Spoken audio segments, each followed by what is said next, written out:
Hi, everyone. Just like to welcome you to the lecture tonight. I'm Derek Rollins. I'm the chair of the MLK committee. This is one of our events, and I just want to say that I admire you for coming out tonight.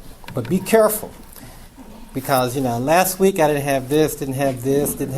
I fell, and it wasn't nice. I was on my bike, and the pavement. You don't want to. You walk on the pavement. Don't use your head to walk on the pavement. I tried that. It doesn't work. But be careful. We're glad to see so many of you out tonight. And I'm going to introduce the person who will introduce the speaker. Her name is Rachel Enhenacho, and she is a senior in chemical engineering.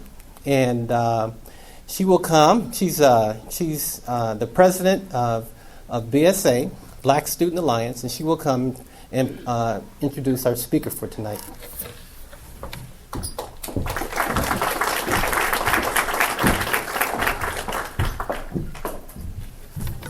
Good evening. Modupe Gloria Labode is Assistant Professor of History and Museum Studies, Public Scholar of African American History and Museums, and Adjunct Professor of African American and African Diaspora Studies at the Indiana University Purdue University Indianapolis campus. Born and raised in Muscatine, she graduated from Iowa State in 1988 with a BS in History. She was named a Rhodes Scholar in 1988, the fourth student and first woman from Iowa State University to receive the honor. She then received her PhD from Oxford University, returning to teach in the history department at Iowa State before moving on to become the chief historian of the Colorado Historical Society. Please join me in welcoming this year's Martin Luther King Jr. Celebration keynote speaker, who is also a part of the Iowa State 150th Anniversary Distinguished Alumni Lecture Series, Modupe Labode.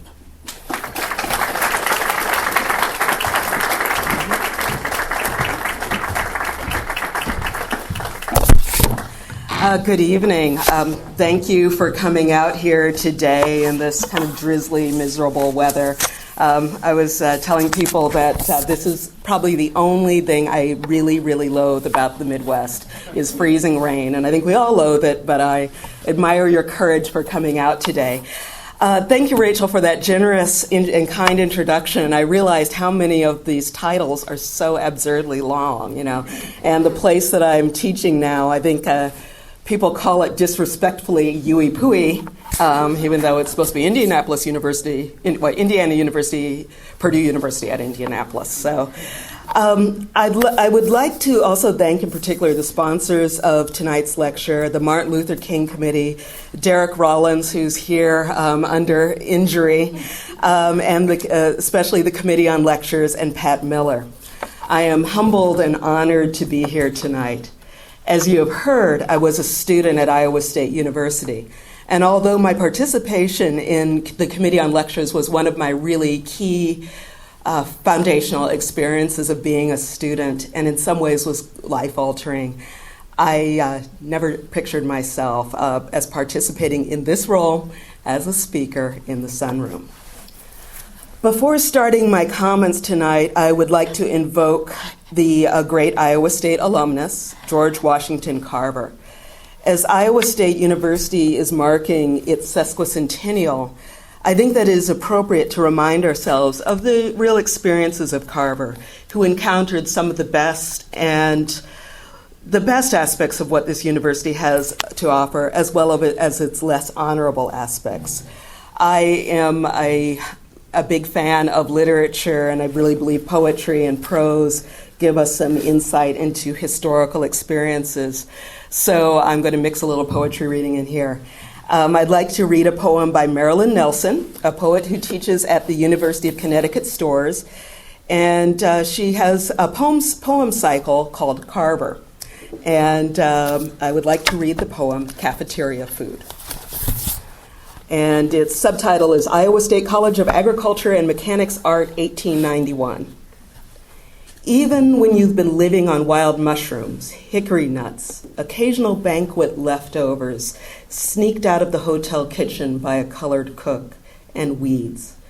Even when you know it feeds you, mind, and body, keeps you going through the gauntlet of whispered assault as you wait in line. Even when it's free, except for the pride you have to pay by eating alone in the basement. Even when there's a lot of it, hot meat or chicken and potatoes, and fresh baked bread and buttery vegetables.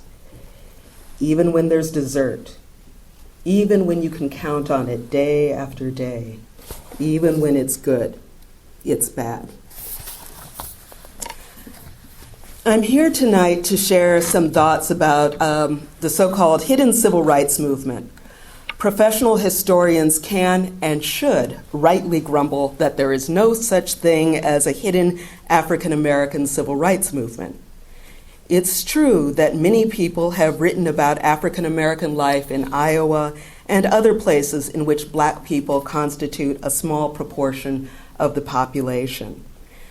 African Americans, singly and in groups, have fought for and asserted their rights from the time they arrived in the Americas. Such struggle against a hostile environment for a right to be, as some have called it, is a defining aspect of the African diaspora. There really have not been times of quiescence or complete surrender to racism, even during some of the most hostile and homicidal periods of U.S. history.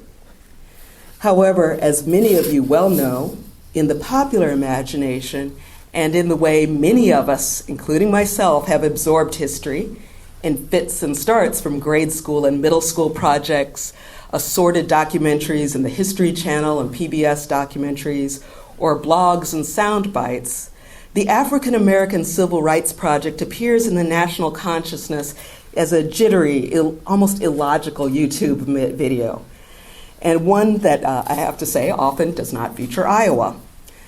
This African American civil rights movie is comprised of images and proceeds something like this: from enslavement to the Civil War, with a possible side trip to Reconstruction, to Jim Crow indignities, to lynching scenes, to segregated World War II units, to Brown v. Board, to Rosa Parks looking out of the window of the bus in Montgomery, to Martin Luther King's speech on the Mall in 1963. Fast forward a few decades to images of middle class or upper class and or politically influential African Americans, an assortment that may include Colin Powell, Oprah Winfrey, Condoleezza Rice, Sean Combs, to African Americans in a beauty shop getting ready to participate in the 2008 elections as they were shown in the New York Times, to a slow fade. I don't mean to make light of the real changes that have occurred over the past 400 years in the United States, but it's small wonder that this narrative is scarcely coherent to many people, leaving out the brave and incremental changes and reversals that people throughout the country struggled for and worked for.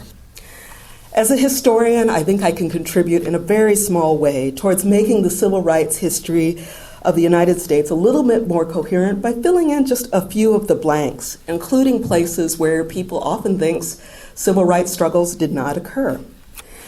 And part of this is focusing on the local, this focus on a focus on the local, what happened in small towns, in places that people think unlikely, a local history that is rigorous and teases out differences, can reveal unexpected aspects, such as the agency, the activity of women and children, or political actors who often don't work in the public sphere, who don't run for political office.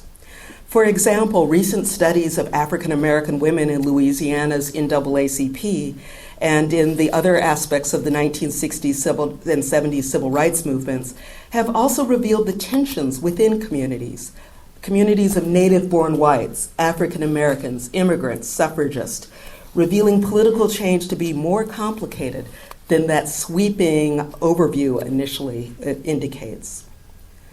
I also contend that it is important to understand the lives of people who live in places where they are extreme minorities.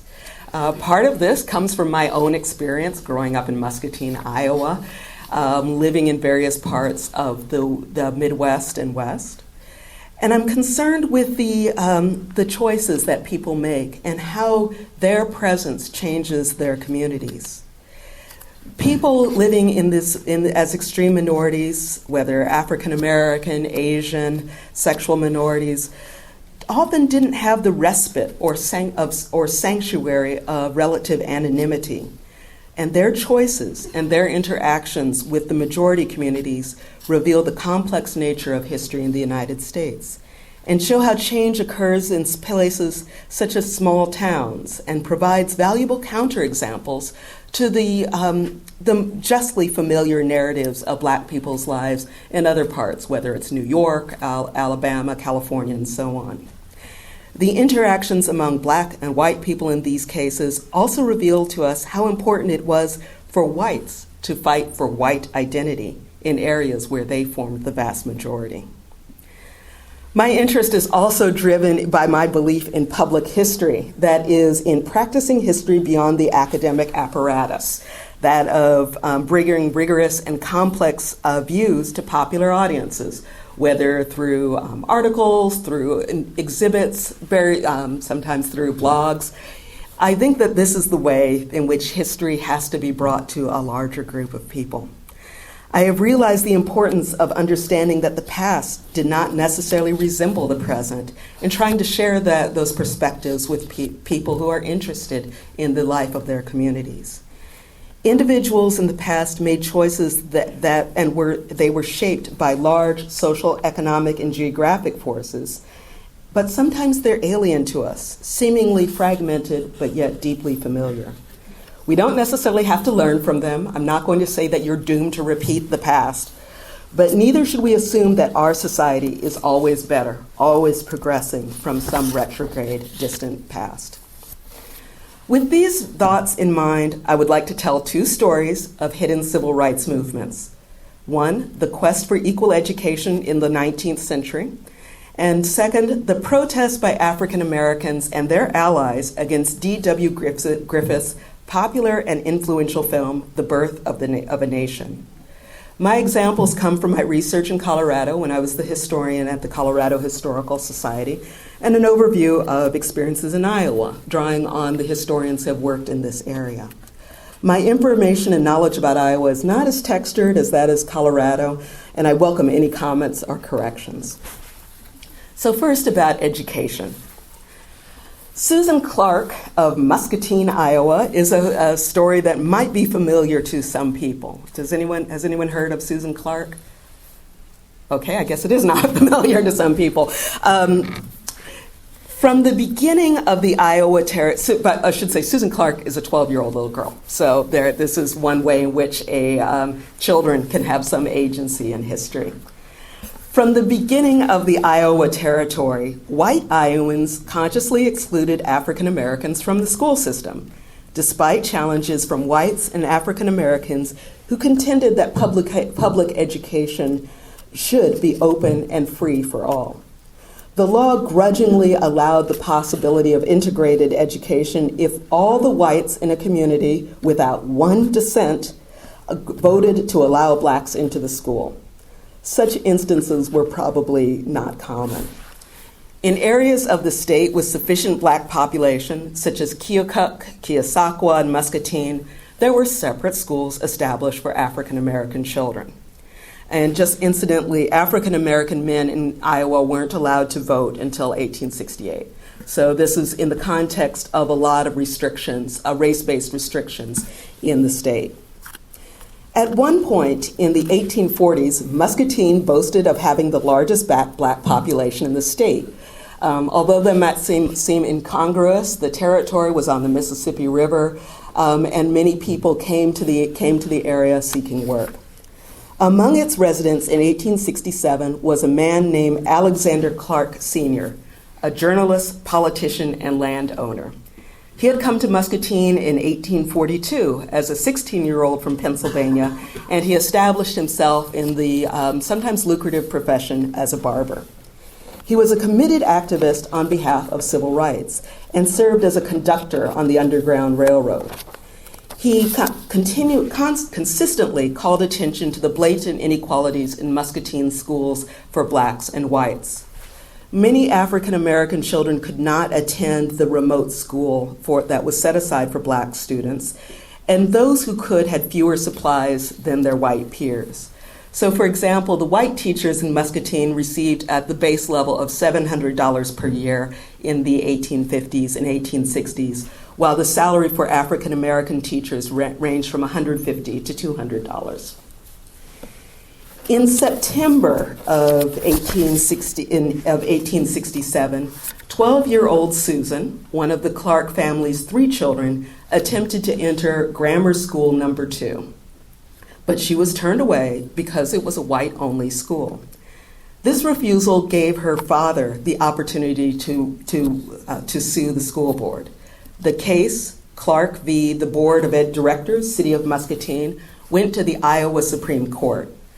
Muscatine School Board argued that because it maintained several schools, it could decide which school a student attended, including requiring blacks to attend a specific school. The court was not convinced.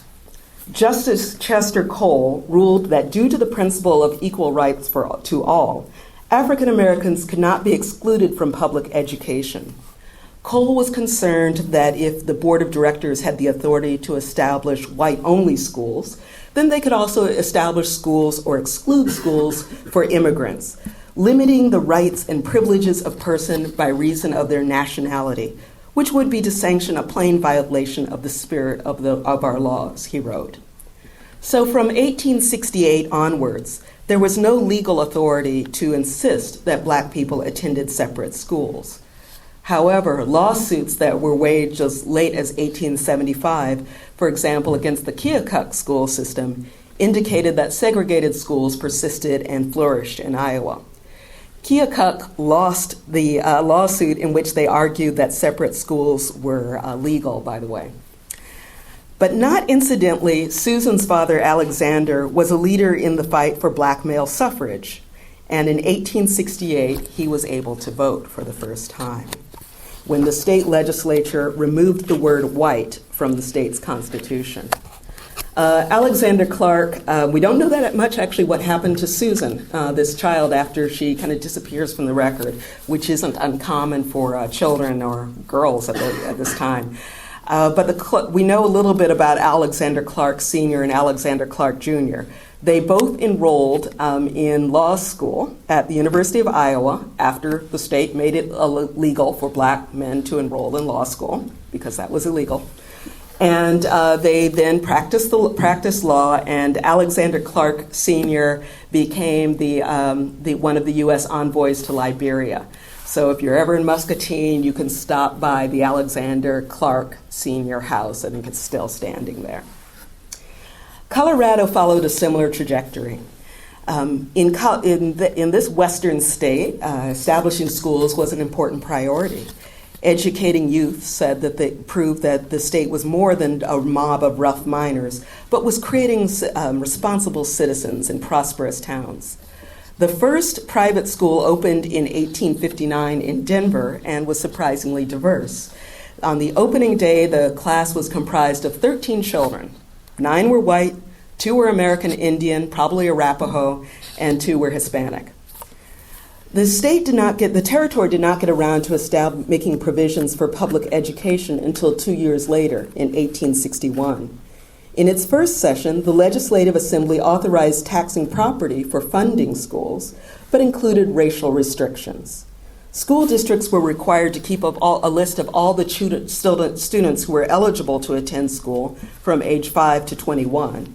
But the law created a situation similar to Iowa, in which black people paid school taxes, but black children could not attend public schools. Numbers alone probably did not drive the interest in racial separation. In 1860, there were 46 people described as free-colored living in what would become Colorado. 10 years later, there were 456 blacks in a population of 40,000. But settlers pouring into the West during the Civil War and Reconstruction claimed that they had found a place in which white men could be free. But freedom was not the same as equality, and legislators and settlers were not prepared to establish a society without racial, gender, and cultural distinctions. Throughout the West, legislators passed measures banning interracial marriage, segregating transportation, and placing restrictions on suffrage and access to public schools. In 1862, Denver finally opened its first public school. Prominent black citizens, including a hotel owner named Barney Ford, Lewis and Frederick Douglass, the sons of the very famous abolitionist Frederick Douglass, and three barbers, Edward Sanderlin, Henry O. Wagner, and William Jefferson Hardin, organized to protest the racially exclusive schools. Barney Ford, for example, paid taxes on property that was worth $30,000, but he could not send his children to school in his town, so he sent them back east for education. In Central City, which is now a gambling town in Colorado, there were also African Americans, and the public schools prohibited blacks from attending. And just to give you a tenor of the kind of discussion that I haven't been able to find about Iowa, but gives you an idea of how people were talking about segregation, an 1864 letter to the Daily Miners Register, signed by, quote, a colored man, noted that blacks were put in the situation where they were taxed and couldn't send their children to school. And yet that black people were subject to abuse because, as he said it, we do not come up to their whites' standard of enlightenment. The next year, a man who signed himself as Prospector wrote a letter to the editor in which he mocked integrated schools as the essence of absurdity and suggested that taxes from blacks should be used to establish separate, equal schools. Prospector's letter infuriated another person who only signed himself J.W. and identified himself as African American, who observed that in Central City, blacks and whites attended the same church. School attendance should be no different. The territorial governor, Alexander Cummings, called the school situation a humiliating spectacle and urged the legislature to make provisions for African American pupils. In 1866, the legislature required school districts to create another list of black school-age children, but it's not clear what they wanted to do with them. The following year, several African American parents in Denver took the matter to the school board. The trustees acknowledged that blacks had the right to attend public school, but thought that exercising that right would be, quote unquote, impolitic, and advised the parents just to wait until the city got around to building a separate school. The parents called a community meeting and decided to exercise their right to attend the city's public schools. And by the way, because of people who were politically connected, like Frederick Douglass's sons, what was going on in this remote town, this gold mining town in Denver, was also being reported in the New York newspapers as well. So it was considered to be national news, this struggle over school segregation.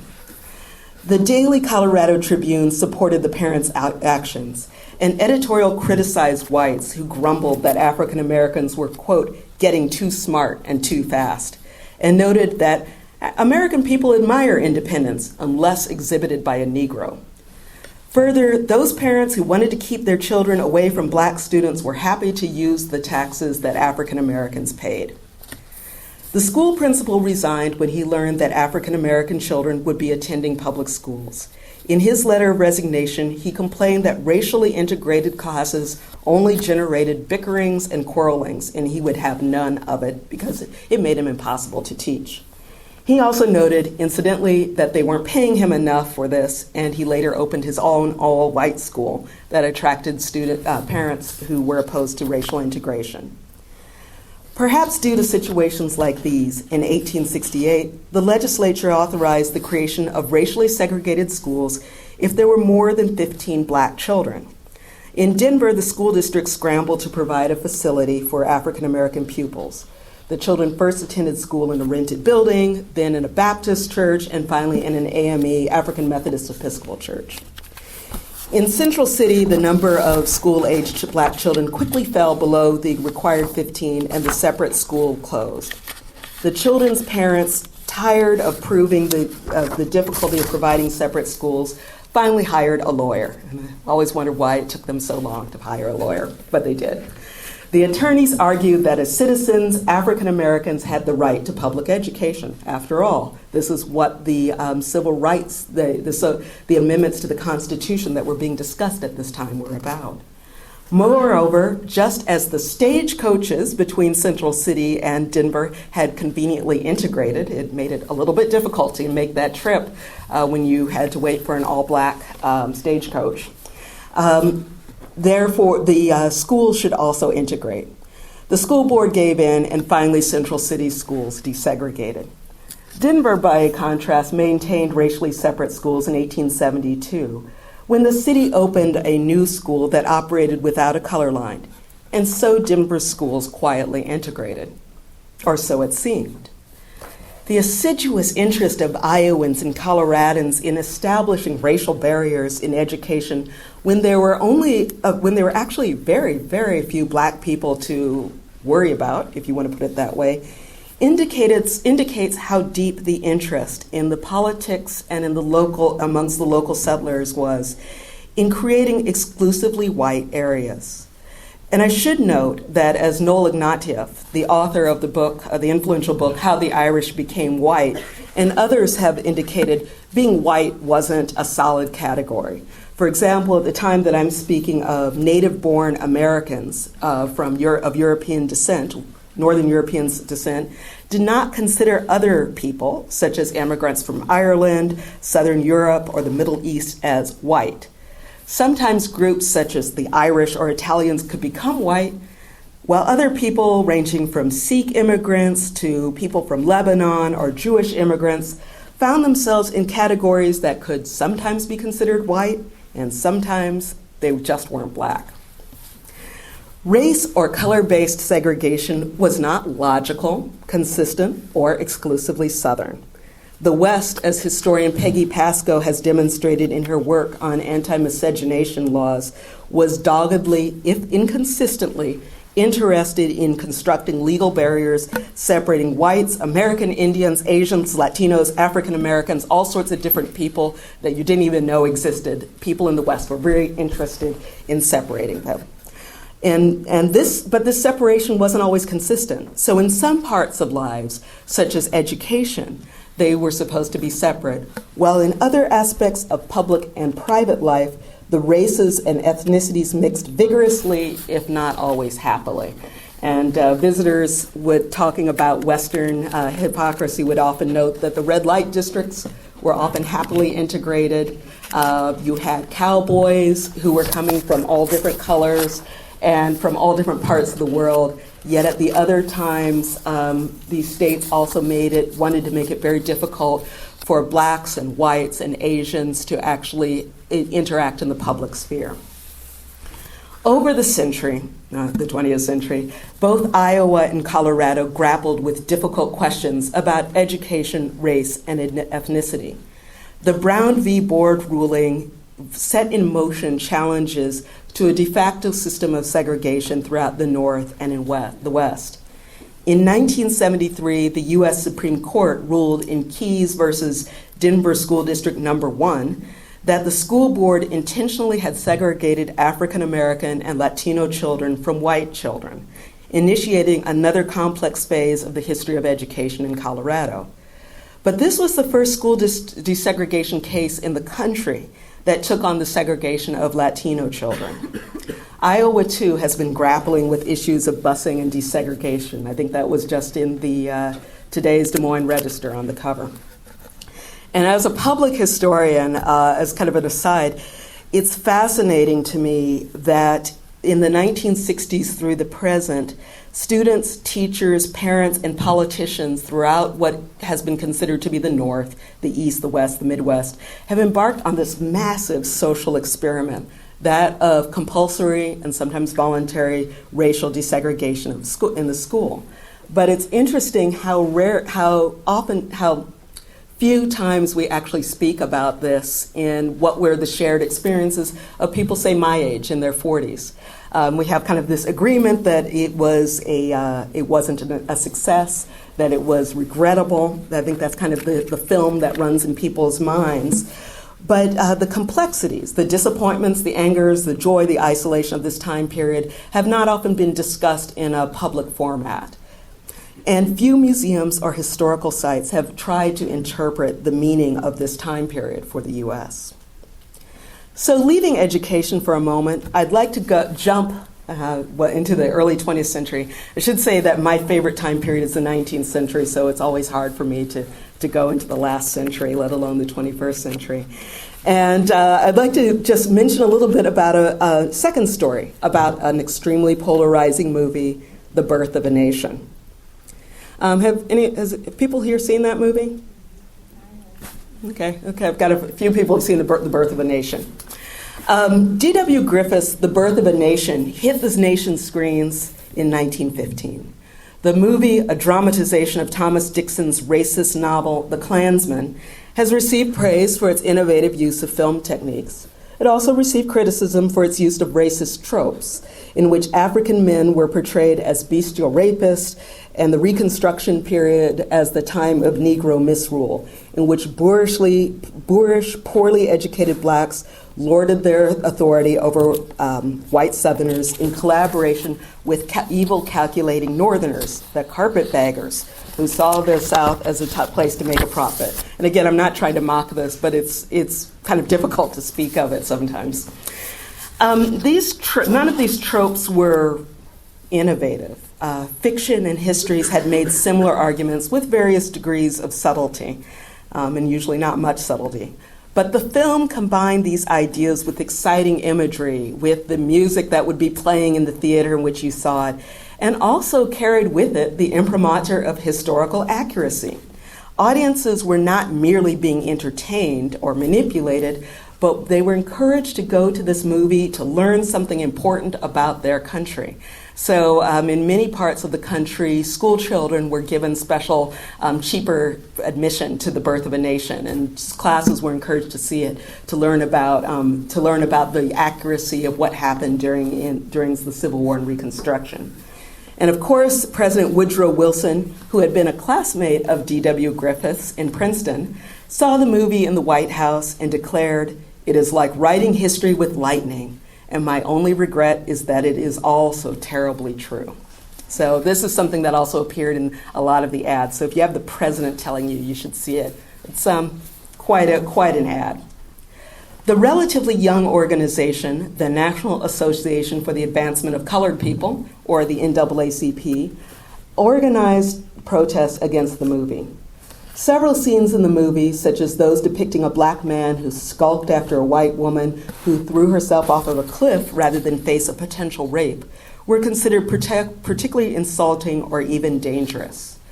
The NAACP secretary, May Childs Nearney, spearheaded an ambitious national campaign in which African Americans organized themselves to protest the film, and called for the editing out of the most objectionable scenes, and even filed a case against D.W. Griffith. For many African Americans, however, their experience of this movie was on the level of the local protest.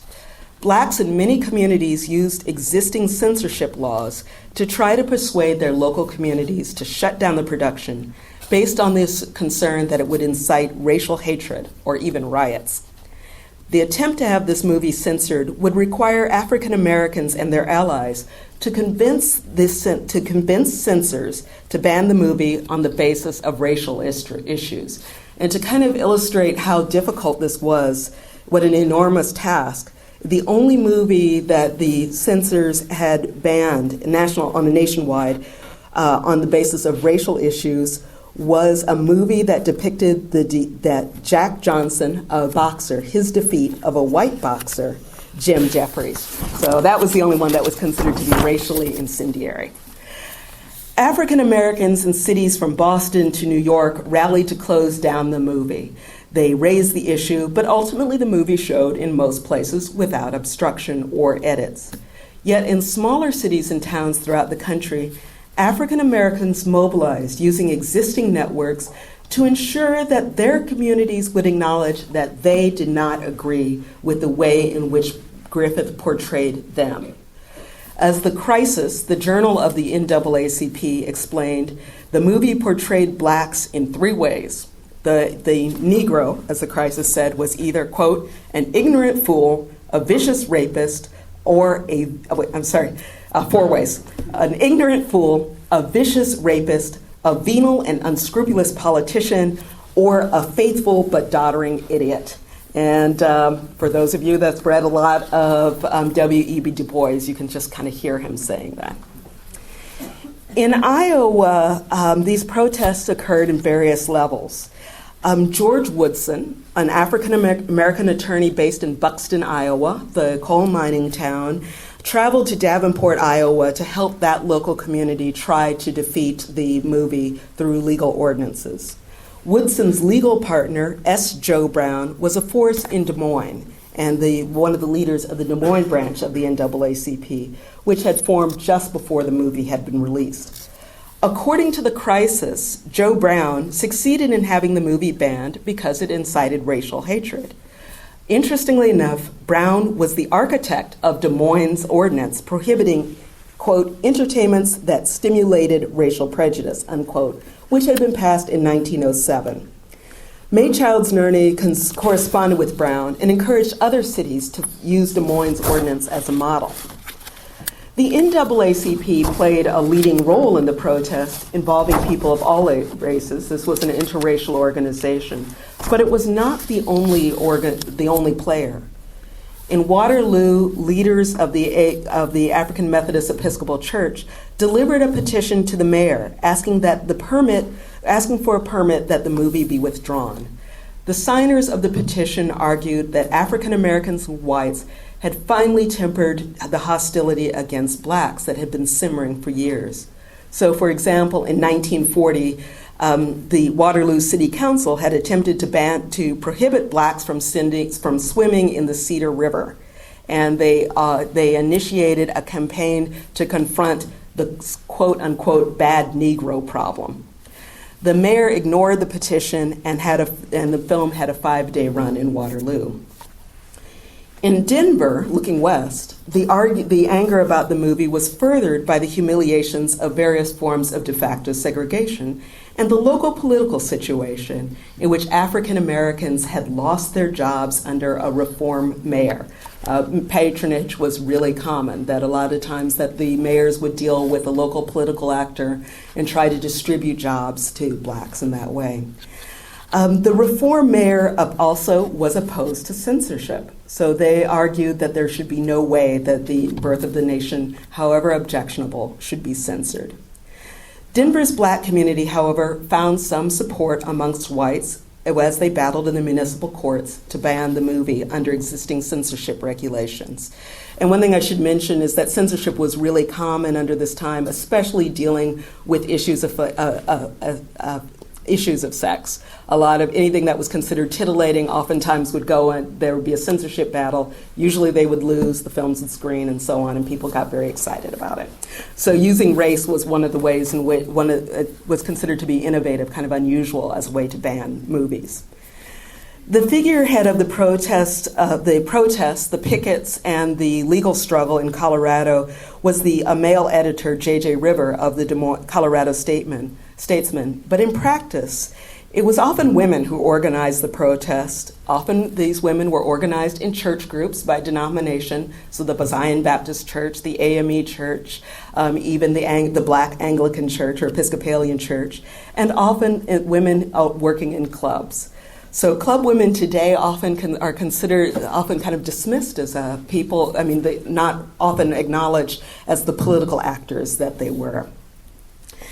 In Denver, as in most other places, the movie was suspended for a brief time before being allowed to show in the city's fanciest theater. And if any African American was curious enough to want to see this movie, that person would have to pay his or her admission, as was very common in Colorado and many places, at the front, then go out and go up the balcony to outside to watch the movie in the high balconies. As people told me in Denver and as in other places, it was called nigger heaven. So the few people who wanted to see those movies would go there. So although the movie was shown, Denver's black community felt that they had scored some political points. because the whites who had allied with them, because the black community threw their votes behind the whites who had allied with them to protest against the movie, and the black community became a deciding factor in the upcoming local election. And many people were able to get their jobs back, their jobs as street sweepers, their jobs as messengers for the city administration, jobs that were for many people the way in which they made their livelihood. I think that it's no accident that as the focus in Denver and in Des Moines and Waterloo shifts to the local, women often come more into the focus because it's in their level that many times women, just as Susan Clark as a child, were the ones who were able to know people and to use their pre-existing networks, whether it was networks as domestic servants, which was often the case in Denver, in clubs and in other organizations, to actually mobilize people, to get them to spend their Sunday afternoon protesting when it was the only time that they had outside of work. This, by most accounts, the protest against the birth of a nation required a great deal of energy and organization, but yielded precious few results. If you assume the goal was to ban the movie. At the time, the critics of the NAACP's campaign charged that the protest only served to publicize the film amongst those people who were curious. But I think some of the critics raised an issue that I certainly have, and I think some of you may have thought about, that this was a protest that was organized around censorship. The indignation the movie aroused, even by those who hadn't seen it, was based on the assumption that speech and artistic productions can create harm, if not direct physical violence, then psychic violence by reinforcing damaging stereotypes. And that harm should be prevented, that it was in the interest of the city to prevent that harm. Some allies of the NAACP were queasy about the movie, were also queasy about censorship, which they found actually repellent, even if it was censorship for what could be considered a good cause. And as the NAACP assessed its struggle over the years against the movie, it turned toward the practice of rewarding honorable portrayals of race relations. You can see the remnants of that in the NAACP awards they have every year, rather than to attempting to suppress vile images. So from today's perspective, the zeal with which blacks lobbied for censorship can cause pause, since many people consider themselves First Amendment purists. And the First Amendment in general is considered so vital and to society. But I think it's useful to think about the assumption that art can cause harm and what you do with that harm. Today, that argument is often associated with cultural conservatives. Our late presidential candidate, Rudolph Giuliani, was one of those people who argued that art creates harm tried to ban art in his own city.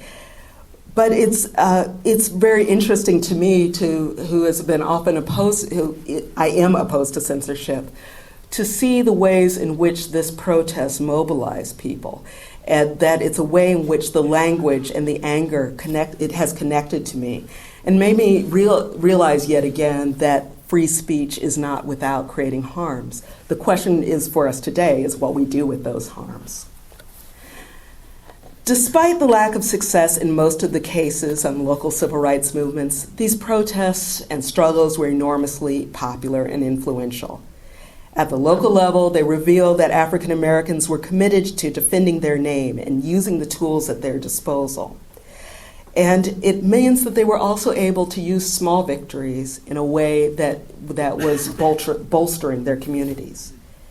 In these two stories, I've tried to impose a narrative on very complicated, messy issues, and I have no doubt that I've lost a lot of the deep texture. They're complicated issues, and I certainly welcome a conversation and discussion about them. But I'd like to conclude my discussion tonight with the way I began, with another poem about George Washington Carver. And this is about another incident that occurred when he was at Iowa State College. So George Washington Carver is someone who I personally had heard about a little bit about when I was in grade school. Then, kind of when I was in high school and college, thought, well, he probably, he was important, but probably not as maybe his reputation was a little overblown. That kind of goes to the arrogance, especially being a sophomore and so on. But I think as the older I get, and the more I really have empathized with his situation and the struggles that he had, I've become more and more curious about this really elusive figure. We know so little about him. So I'd like to read this poem again from Marilyn Nelson, who's trying to envision what Carver's life was like. It's called Cercospora, and it's subtitled Iowa State College, 1895. He smooths a square of butcher paper, licks his pencil stub, looks up and loses himself in the cool of deep woods, mossy water song over stones. This species with the condydial scars on the condygenous cells, puffballs, Calvaceae gigantea, curd white melons among the leaves, Boletus edulis, scattered like gumdrops under the trees, sliced and sautéed in sweet butter with a little bit of chopped onion. The door opens, white hands, a blindfold. But he knows that laugh and that. But they are white men's voices, white men's laughter. But they are his classmates, his friends. But they are white men, white, pushed and dragged down the street into a doorway, hearing the door close behind him. In whom does he place his trust? Standing alone in a hush of whispers, rustling paper, in whom can he trust? He does. Eyes unbound see, then do not see. The new suit, shirt, hat, and tie thrust into his trembling hands. Thank you, and I will accept any questions.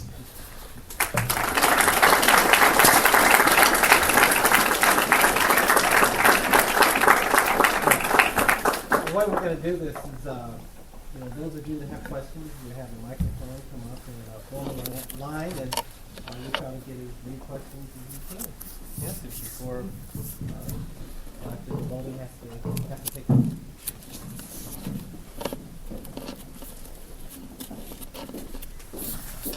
So, as a museum person as well as a professor, when you think about controversy, it sells tickets, and in historical context, it can tell people what people were thinking at the time. Is there a distinction between sort of free speech in the current period and free speech looking historically? So D.W. Griffith. Right.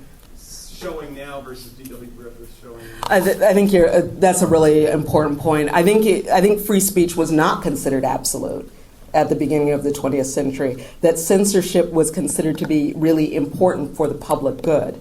And so in this case, what you have is African Americans saying they're recognizing that, but trying to insert racial prejudice as one criterion by which for the public good. And usually they weren't very successful, but it really generated a lot of protest. So when I was looking at the Denver papers, there were a lot of people saying, well, how dare these blacks think that, that racial prejudice is at the same level as what was called white slave trade, which was bringing children and white women into prostitution. So yes, what we now, this whole idea of being a free speech absolutist, that was something that I don't think anyone would have understood in 1913, 1914.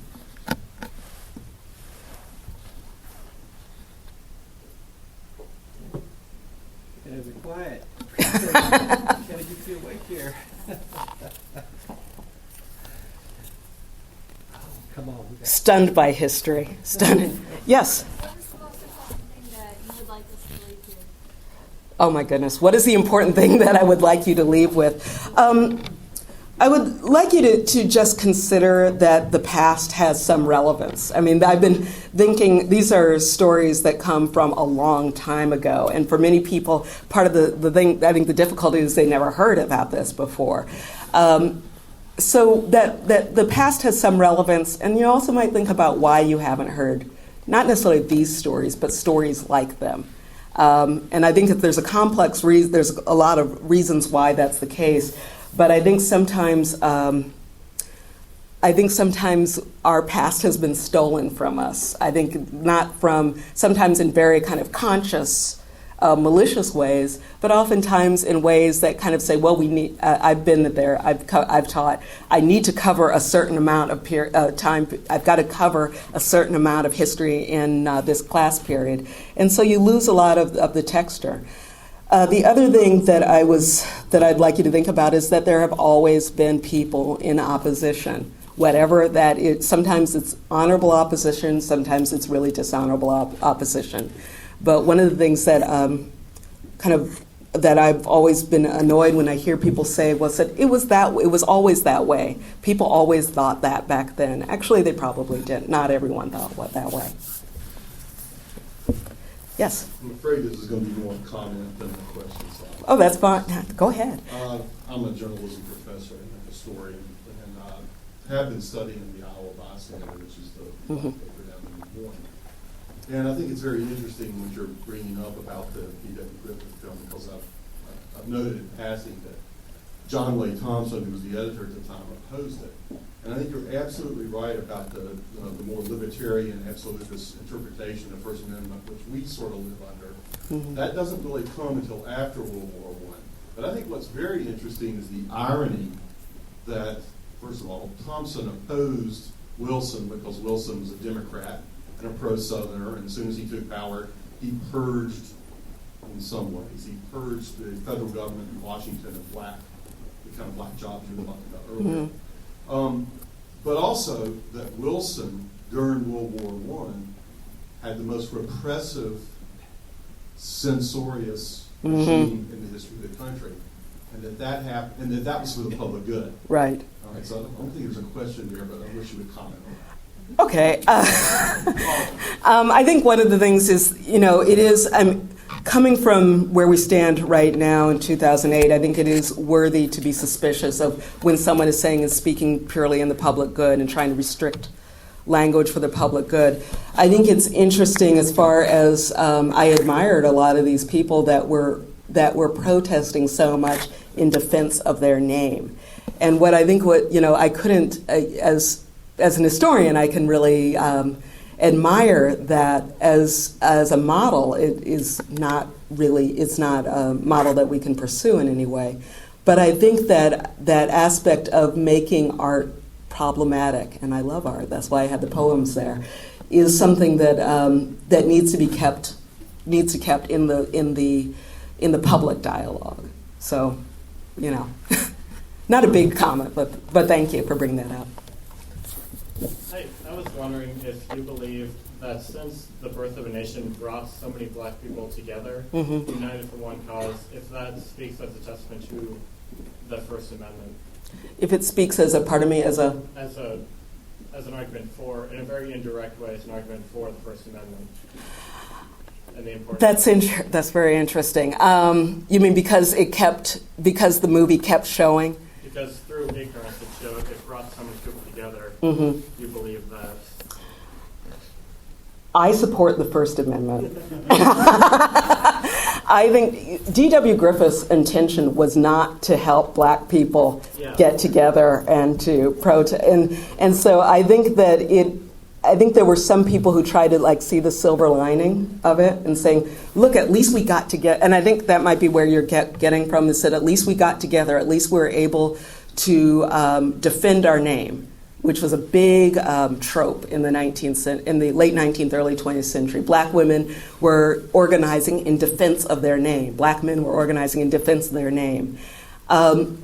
So I don't think, and that's something I didn't really touch on, that there were other protests like this.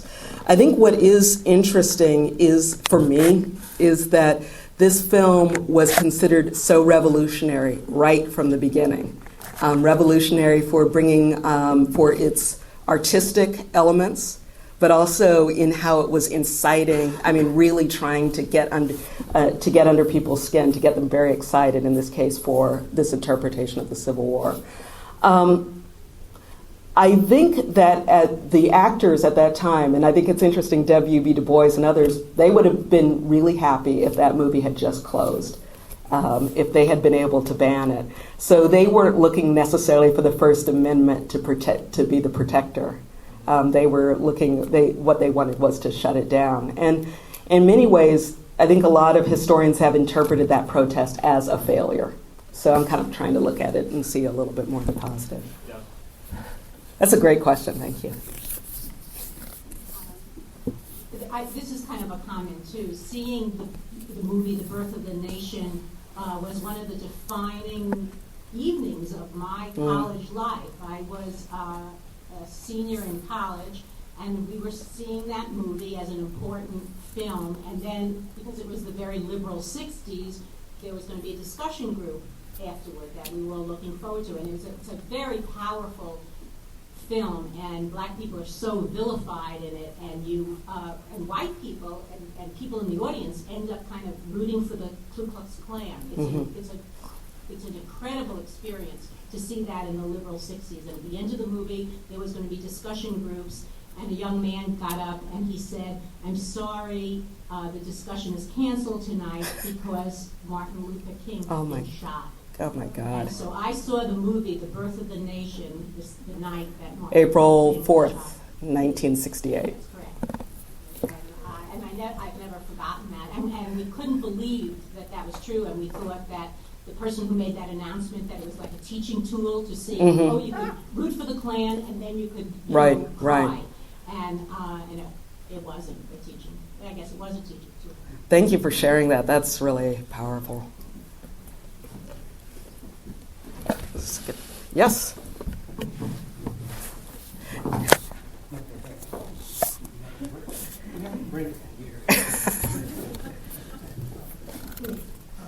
You've had a spectacular career as a student and through being a professor. And you also learn about, ISU students, and you did this. I'm surprised how often I hear people talk about civil rights movements and things like that as something that happened then. And so you're a spectacular success in a lot of ways. What do you see, in your own experience, growing up in Muscatine, coming through Iowa State, is there anything there that you can talk about? I don't mean to dredge up some bad event that happened or some good event in particular, but among the different things, how does your own experience fit in that history? Can you think of an anecdote or two that talks about what was or wasn't so spectacular and successful and satisfying being one of our students? Thank you, Gary. I think one of the things that I'm going to kind of like evade that question a little bit. But one of the things that I find interesting is that a lot of times I've had experienced people wanting to say, and I also should say thank you. That's very generous to talk about successes, and I'm really, like I said, I'm very humbled, and it's something that it's been.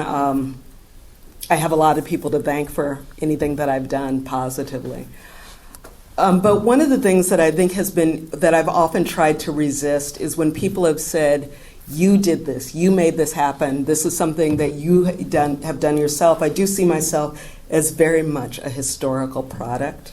And to me that there's various choices that I've made, but the reason why, say my parents got together in University of Kansas was because Kennedy made the very, very, very first steps that allowed Africans to immigrate to the United States. That was something that was fully realized under Lyndon Johnson with the reform of the Immigration Act, but Africans and most Asians couldn't come to the United States before 1965. My parents bonded. Their romance was over issues of civil rights in Lawrence, Kansas, and also about issues affecting Africa, about decolonization in Africa. A civil war in Africa is the reason why my father stayed why I was reared in Muscatine as opposed to Lagos. I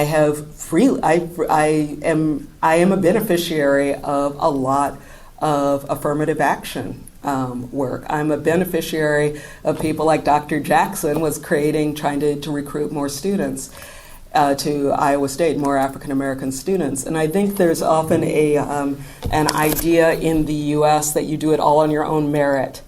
And I feel like it's something that I can't imagine. I have not had to endure what my mother or father did.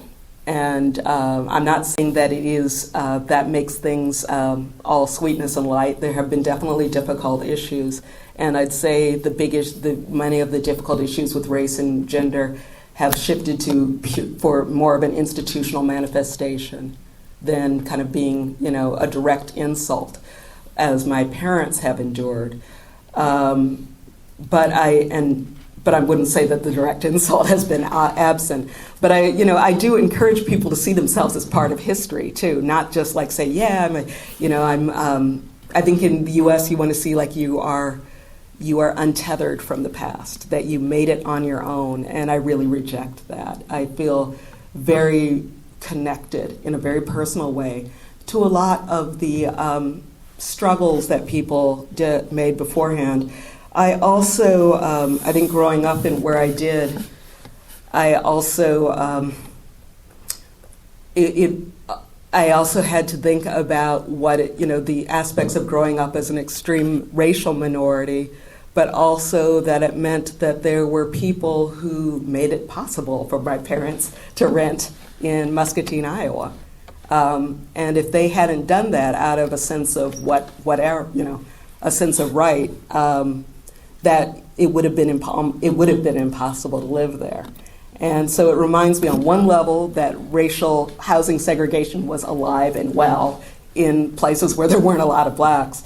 But it also meant that on the other hand, there were some people who felt that they didn't want to stay with that status quo. So I'm starting to get a little emotional about that. I'm kind of surprised you brought that out of me.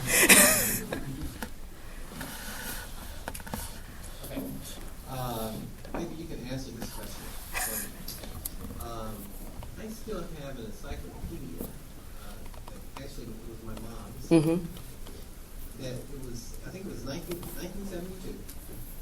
It stated that in Iowa, that on a percentage basis, there were fewer African Americans than anywhere in the country in 1972. Okay? Now, it was less than 2%. Mm-hmm. Oh, yeah, Okay? yeah. Then it was, I think, Vermont and And Maine, maybe. I think Maine is very... Right. But the thing that's so interesting to me is that now Iowa's right next to Illinois. Mm-hmm. And we're not that far from Chicago. Mm-hmm. Okay? Where... Or Omaha, Yeah. where Malcolm X's father grew up. Yeah. Lots of African Americans in Omaha. Mm-hmm. Okay?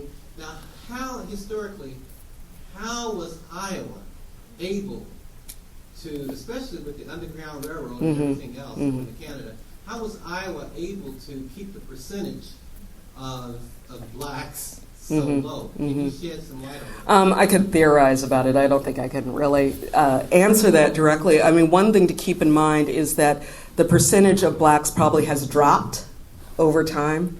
There were times, for example, like when there were lots and lots of independent packing houses, when there was a lot of lead mining and coal mining in Colorado, when there were more African Americans in this state. African Americans were often brought into Iowa to be strike breakers. So I think as Iowa has deindustrialized in many significant ways, as those jobs have left, as if blacks were brought in to be strike breakers and then many of them stayed, as those jobs have left, and this isn't part of like the most recent globalization, but as the packing industry changed, for example, then those jobs left. Same with coal mining and lead mining. Muscatine, part of the reason it had so many blacks in it was because it was a river town and it was one of the major places for steamboats. And so there were many African Americans who worked on the boats themselves. They also were wood contractors. They did a lot of other things associated with an industry that is, extinct now. Iowa isn't a major railroad terminus, unlike Omaha. So I think that there were probably less African American. I mean, that's one of the reasons why you get like groups of African Americans in Omaha or Denver, places like that, Kansas City. I think there has, but I think you can't also ignore kind of like this the structure of the agricultural nature of the state. How there were black farmers, but I think with getting capital, being able to buy land and to maintain farms has been very difficult in the U.S. generally, and very, very difficult in Iowa.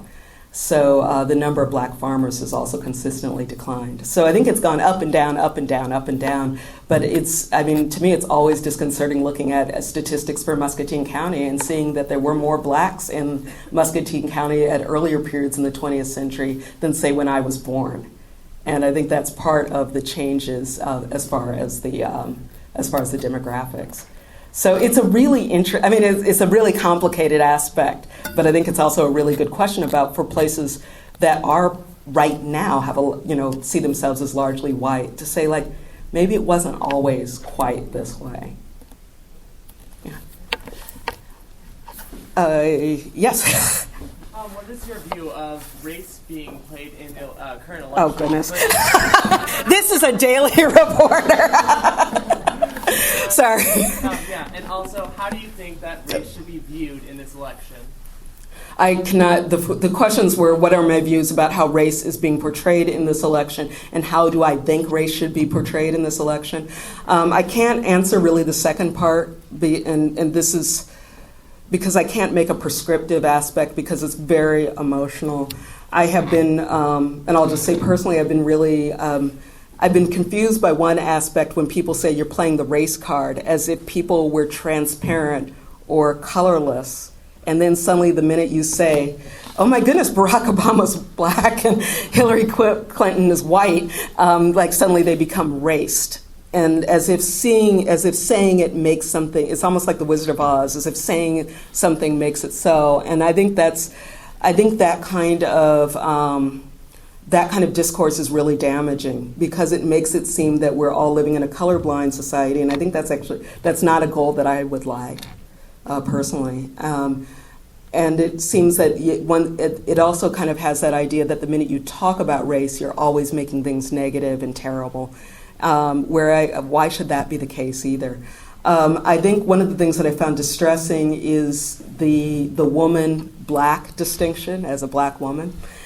So there was a book that was published in the 70s called All the Men Are Black, All the Women Are White, but Some of Us Are Brave. I think that's and I think it's so interesting that, and they were talking about black women, but I think what's so interesting is that the assumption is that they talk about Hillary Clinton as a woman. She's also a white woman. She's also a woman from Chicago. There's lots of identities that she has. Barack Obama has lots of identities. But it's, the shorthand has been getting the woman vote or getting the black vote. And, it ignores a lot of the complicating factors, like why are there so few black men able to vote in certain parts of the country? If black men have been disenfranchised because of the way in which states if you're convicted of a felony, you might lose the right to vote forever. Then just talking about the black vote kind of ignores some ways in which the black vote has been made less representative of the black community. So I think there has been not a whole lot of nuance, and that really distresses me. So I hope, I'm not sure if we are learning from that, because I think what comes from it is like saying, ooh, so-and-so's playing the race card, that's going to be, and, it's not a poker game. It's, so... Does that help? Does that get at some things? Okay. Yes? Can I ask you to speak in the microphone?